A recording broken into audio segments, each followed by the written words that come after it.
कहते हुए हमें खुशी भी हो रही है और बड़ा दुख के साथ व्यक्त भी करना पड़ रहा है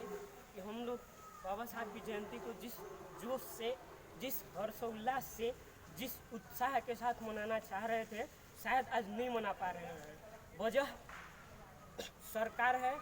और कुछ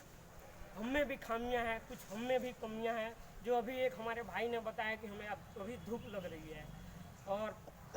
इस तरह बाबा साहब शायद सोचते तो उन्हें भी बहुत सारी कुर्बानियाँ देनी पड़ी थी, अपने बच्चों की कुर्बानियाँ, अपनी पत्नी की कुर्बानियाँ, इस देश से बाहर जाकर पढ़ाई करना और भूखे पेट रहना, शायद वो संभव नहीं होता। वो अपना पेट देखते, अपना परिवार देखते, लेकिन हमारी समझदारी ये हमें काफ़ी हमें नीच मानसिकता की साबित कर रही है कि हम लोग कुछ बच्चे यहाँ बाबा साहब की जयंती मना रहे हैं और कुछ लड़के नहा रहे हैं, कुछ लड़के बर्तन साफ कर रहे हैं और कुछ लड़के खाना बना रहे हैं, जो यह नहीं होना चाहिए। हम लोग यदि बाबा साहब के प्रति समर्पित होते, अपने समाज के प्रति समर्पित होते, बाबा साहब में विश्वास करते, हम यदि सही मायने में शिक्षित होते, तो इस तरह का हॉस्टल परिवेश में देखने को नहीं मिलता। जो कोई कल पे है, कोई रूम में है, कोई यत्र तत्र घूम रहा है और भटक रहा है। हमें इस बात पर गौर करना चाहिए कि जिसके बदौलत आज हम लोग यहाँ खड़े हैं, जिसके बदौलत हम फिल्टर का पानी पी रहे हैं, बढ़िया से रह रहे हैं, वो सब बाबा साहब की ही देन है। वो शायद नहीं होते, उनका लिखा हुआ संविधान नहीं होता, तो आज शायद हम सब यहाँ इकट्ठे नहीं होते और दूर दराज गाँव से यहाँ शहर में आके पढ़ाई लिखाई नहीं करते और यहाँ से शायद अधिकारी या क्लर्क या फिर कर्मचारी बन के अपने गांव में, अपने समाज में नाम नहीं करते और अपने परिवार का भरण पोषण नहीं करते। इसलिए हमें बाबा साहब की जयंती पे एक बात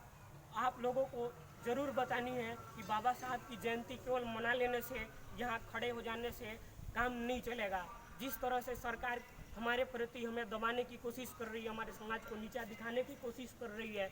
हमें दबना नहीं है। सरकार ने तो चिंगारी में आग लगा दिया है, उस चिंगारी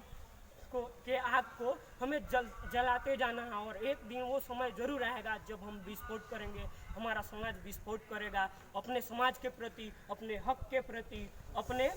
शिक्षा और अधिकार के प्रति। इसलिए भाइयों, आपसे हमें यही उम्मीद है, यही आशा है, यही गुजारिश है, यही तमन्ना है कि आप सब यहाँ से मन लगा के पढ़े लिखे और समाज में जो आपका दायित्व है उसे भली भांति सोच विचार के समाज को और अपने परिवार को और खुद को आगे निकालने की कोशिश करें। इसके साथ ही मैं एक और बात बताना चाहूँगा कि जिस तरह से पहले गांव में लोग बाबा साहब के बारे में, माता रमाबाई के बारे में, माता भीमाबाई के बारे में कोई नहीं जानते थे, ज्योतिबा फुले के बारे में कोई नहीं जानते थे, आप सब उनके बारे में जान गए हैं, आप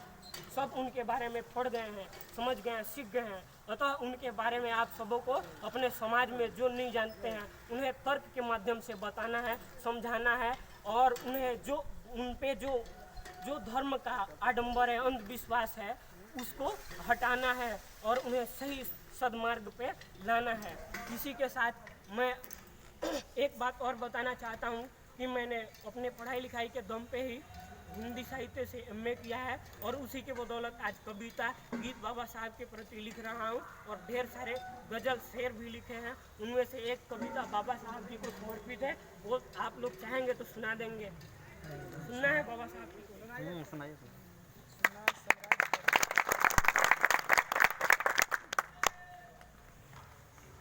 कविता का टाइटल है बाबा